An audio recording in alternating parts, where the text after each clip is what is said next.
रात का अंधेरा, एक पुराना किला और लकड़ी के खंभों पर लटकी हुई लाशें। सोचो जरा, अगर एक राजा अपने दुश्मन को सिर्फ मारता नहीं बल्कि उन्हें जिंदा हालत में खंभों पर चढ़ा देता हो ताकि उनकी चीखें दूर दूर तक सुनाई दे, तो सवाल ये है, क्या वो सिर्फ एक जालिम शासक था या फिर दुनिया का सबसे पहला ड्रैकुला? आज हम जानेंगे व्लाद द इम्पेलर की असली कहानी, एक ऐसी कहानी जो हिस्ट्री ने लिखी और डर ने उसे अमर बना दिया। 15th सेंचुरी का यूरोप, वलाशिया नाम का एक छोटा सा राज्य यहीं पैदा हुआ व्लाद III, पर उसका बचपन किसी राजा जैसा नहीं था।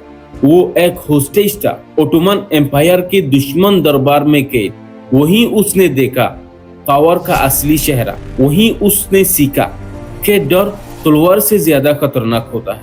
और जब व्लाद वापस वलाशिया आया तो वो वही लड़का नहीं था, वो बदल चुका था। जब वो राजा बना उसने एक ही रूल बनाया, जो मेरे खिलाफ खड़ा होगा वो सिर्फ मरेगा नहीं, वो मिसाल बनेगा। उसकी सबसे पसंदीदा सजा थी इम्पैलिंग, एक तीखा लकड़ी का खंभा जिसे धीरे धीरे इंसान के शरीर के अंदर से गुजरा जाता था। मौत तुरंत नहीं आती थी, कभी कभी दिन लग जाते थे। और व्लाद ये सब छुप कर नहीं करता था, वो चाहता था लोग दिखे, वो चाहता था डर फैलाए। 1462 का साल, ओटोमन सुल्तान अहमद वलाशिया पर हमला करता है, लेकिन जब उसकी आर्मी आगे बढ़ती है तो उनके सामने एक मंजर होता है जो जिंदगी भर उनका पीछा नहीं छोड़ता। एक पूरा जंगल जहां 20,000 से ज्यादा लाशें लकड़ी के खंभों पर लटकी हुई होती है। हवा में मौत का बदबू और जमीन पर खून।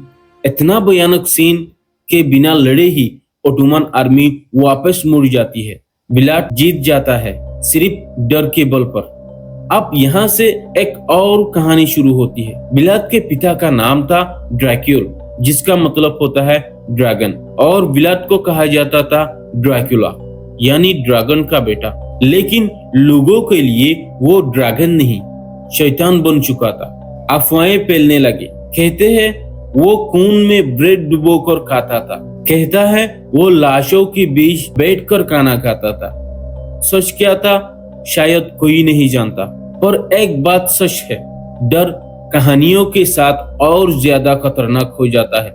400 साल बाद एक रिच राइटर ब्रैम स्टोकर एक नोवेल लिखता है, ड्रैकुला, एक वेम्पायर जो रात में निकलता है, खून पीता है और कभी मरता नहीं। ये सिर्फ फिक्शन नहीं था, लेकिन इंस्पिरेशन रियल था। Vlad the impeller. आज रोमानिया में व्लाद को विलन नहीं, हीरो माना जाता है। एक ऐसा राजा जिसने कभी झुकना नहीं सीखा, पर बाकी दुनिया के लिए वो हमेशा एक ही चीज रहेगा, एक जिंदा खौफ। तो सोच ये है, ड्रैकुला कभी वैम्पायर नहीं था, वो खून पीने के लिए अमर नहीं था, लेकिन उसका डर, उसकी क्रूएल्टी, उसकी कहानी उसे हिस्ट्री का सबसे बड़ा जिंदा मॉन्स्टर बना गई। क्योंकि कभी कभी सबसे भयानक चीज फिक्शन नहीं होती, हिस्ट्री होती है। और शायद इस वक्त भी अंधेरे में कोई धीरे से बोल रहा हो, ड्रैकुला।